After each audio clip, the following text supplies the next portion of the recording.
महाराष्ट्र विधानसभेचे अर्थसंकल्पीय अधिवेशन सध्या गाजते आहे। विरोधी पक्ष कमकुवत असताना सुद्धा सत्ताधाऱ्यांच्या नाकी नऊ आणत आहेत। अर्थसंकल्पातील चर्चा तर रंगतेच आहे। प्रश्नोत्तराच्या तासाला सुद्धा सत्ताधारी मंत्री अनेक प्रश्नांच्या उत्तरात निवृत्त होत आहेत। प्रश्नोत्तराच्या तासात विधान परिषदेत माजी मंत्री एकनाथ खडसे यांनी जळगाव जिल्ह्यातील वाळू माफियांनी जो हैदोस घातला आहे त्या संदर्भात प्रश्न उपस्थित करून वाळू माफियांवर नियंत्रण आणणार आहात की नाही असा प्रश्न उपस्थित केला।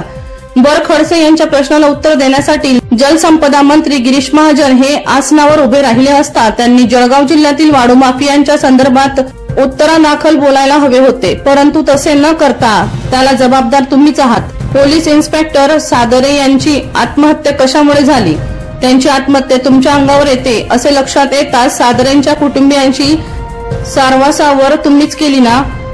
गौण खनिजांची चोरी करणारे तुम्हीच नाही का? त्यामुळे आपण केलेल्या कर्तृत्वाला बगल देऊन आपण भाषण करायचं आणि सरकारवर ठपका ठेवायचा ही तुमची नीती नाही का?